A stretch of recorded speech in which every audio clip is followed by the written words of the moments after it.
जय बालाजी दोस्तों, आपका राजनीति टॉक के चैनल में स्वागत है। तो जैसा हमने अपनी सारी क्लासेस में मौलिक अधिकारों के बारे में पढ़ा था, आज हम उसका मूल्यांकन करेंगे और उसके बारे में एक निष्कर्ष स्थापित करेंगे कि मौलिक अधिकार का आलोचकों का क्या कहना है। तो जैसे आप जानते हैं कि कई चीज़ों की पॉजिटिव है तो उसकी नेगेटिव भी होती है।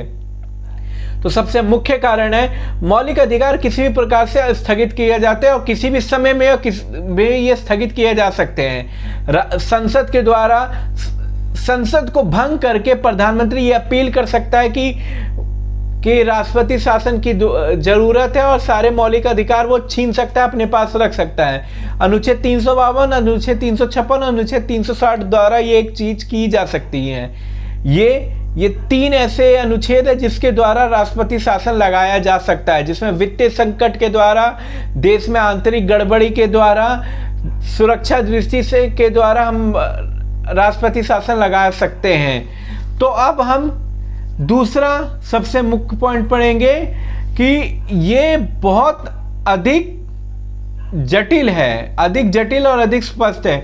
जैसे अब भारतीय संविधान बहुत ही विस्तृत और बहुत ही कठिन भाषा में लिखा गया है, जिससे आमतौर पर लोग उसे समझ नहीं सकते, उसको समझेंगे नहीं तो जानेंगे क्या। जैसे कई लोगों को अपने मौलिक अधिकारों के बारे में आज भी नहीं पता है, उनको बस इतना पता है कि हम भारत में रहते हैं, हमारे भारत का ये कानून है, पर आप उनको अपने अधिकारों के बारे में पता नहीं है। इस जटिलता के कारण ही उनको अपने अधिकारों के बारे में स्पष्ट रूप से नहीं पता रहता है। ये जो हमारे 5 मौलिक अधिकार हैं, ये अभी तक आधे से ज़्यादा लोगों को पता नहीं होगा। इसका एक सबसे मुख्य कमी है कि बहुत ही अधिक कठिन है, इसको आसानी से समझा नहीं जा सकता है, इसको पढ़ना पड़ता है। कितने आर्टिकल है, कितने अनुच्छेद है, इसके बारे में पूरी की पूरी विस्तृत रूप से जानकारी होगी तो ये हमें अपने अधिकार प्राप्त किए जा सकते हैं। और तीसरा सबसे पॉइंट होगा, मौलिक अधिकारों पे बहुत अधिक प्रतिबंध लगाए गए, जहां पे एक हमें अधिकार दिए गए कि हमें बोलने की स्वतंत्रता है, कुछ भी लिखने की स्वतंत्रता है। अनुच्छेद आर्टिकल 19 में, अनुच्छेद 19 में इस बारे में बताया भी गया है, पर हम कुछ भी नहीं बोल सकते हैं। ये नहीं कि हम देश की सुरक्षा की स्थिति में बोल दें या हमने किसी विदेशी संबंध के व्यापार में बोले कि हम व्यापार के, ये सब चीज़ों के हमें अधिकार नहीं दिए गए। जिससे अगर आप देखें 19 में दिया है कि हमें बोलने की स्वतंत्रता है, पर उसमें लिमिटेशन भी बांधी है। तो ये आलोचकों के द्वारा ये उसमें एक खामी बताई गई है। और तीसरा, आर्थिक अधिकारों का अभाव। जैसा कि आप देखते हो कि न्याय बहुत समय लगता है और उसमें बहुत खर्चा हो जाता है, क्योंकि हमारे भारत का जुडिशरी सिस्टम, न्याय व्यवस्था ऐसी होती है कि इसमें न्याय पाने में बहुत समय लग जाता है। कभी कभी कुछ मामलों में जिसमें देरी भी हो जा सकती है और आर्थिक अधिकारों का भी अभाव हो सकता है।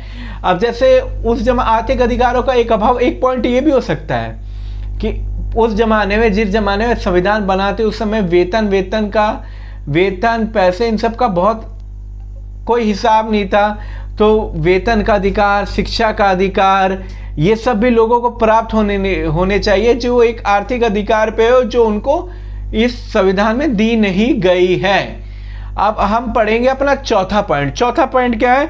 मौलिक अधिकार में जो सबसे बड़ी निवारक नजरबंदी क्या है?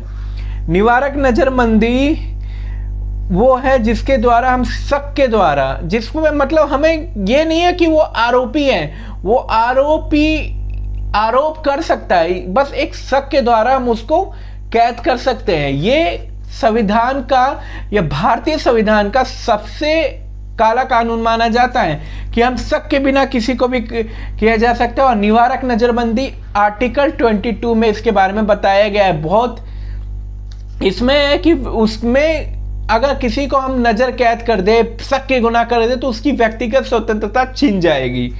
तो ये नजरबंदी कानून भारतीय संविधानों पे एक धब्बा भी है तथा एक सार्थक भी है। तो इसके 2 कारण है। तो आलोचकों का कहना है कि निवारक नजरबंदी भारतीय संविधान में सबसे बेकार कारक है।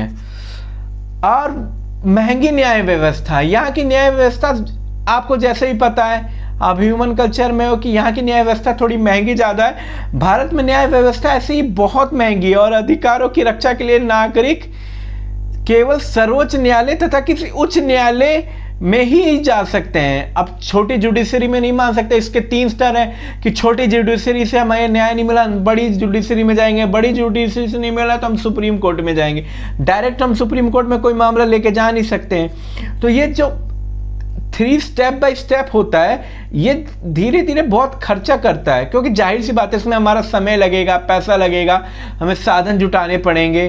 तो ये इसका सबसे बड़ा व्यक्तियों के मौलिक अधिकारों की रक्षा हेतु तो न्यायालयों में जाकर प्रार्थना पत्र देना बहुत ही कठिन हो जाता है, जो उसकी स्वतंत्रता को भी एक तरह से हनन करता है। अब भारतीयों को केवल ही अधिकार प्राप्त हुए जो संविधान में लिखे गए। अब जो भारतीय संविधान है दोस्तों, वो सिर्फ भारतीयों के लिए है। अब जो विदेश से आए, जो फॉरेन लोग आए, उन पे भारतीय संविधान लागू नहीं होता। तो ये उसका आलोचकों का कहना है कि जो बाहरी लोग हैं उन पे भी लागू, पर जहां तक ये पॉइंट हो भी सकता है, नहीं भी हो सकता, ये कोई मान्य नहीं होता। अब मौलिक अधिकारों पर संसद का नियंत्रण। अब क्या है कि मौलिक अधिकारों में संवैधानिक उपचारों के अधिकार में जो लास्ट आर्टिकल था, उसके अनुसार हम मौलिक अधिकार में कुछ बदलाव भी कर सकते हैं। हाँ, हालांकि पूरा संविधान नहीं बदले हैं, चाहे तो हम पूरा संविधान भी बदल सकते हैं, पर उसके लिए दोस्तों खर्चा पैसा बहुत लगेगा, जो खामी नहीं है। संवैधानिक उपचारों का अधिकार अनुच्छेद 32 में जिस बारे में बताया गया था, उसमें संसद के को ये व्यवस्था दी गई थी कि समय के अनुसार कानून चेंज किया जाए। पर क्या उसमें संसद सही कानून तय करती है या अपने मनमाने ढंग से भी कानून तय करती है? तो ये तो संसद ही तय कर सकती है। इसमें कुछ चीज़ें हमारे लिए अच्छी होती है, कुछ चीज़ें हमारे लिए बुरी होती है। तो क्योंकि कुछ जो कानून कुछ लोगों के हित में होती है, तो वो कुछ लोगों के लिए हित में नहीं भी होती है। तो ये इसकी एक खामी है। तो आज हमने मौलिक अधिकारों के मूल्यांकन के बारे में चर्चा की है। तो दोस्तों, मेरे को यही आपसे रिक्वेस्ट है कि प्लीज़ मेरे चैनल को सब्सक्राइब कीजिएगा और बेल आइकन दबाइएगा, और प्लीज़ मेरे को सपोर्ट कीजिएगा। और कल हम अगली क्लासेस में पढ़ेंगे मौलिक अधिकारों का महत्व क्या है। तो इस मौलिक अधिकारों का महत्व पढ़ने के लिए प्लीज़ मेरे चैनल को सब्सक्राइब कीजिएगा और लाइक जरूर कीजिएगा। जय बालाजी।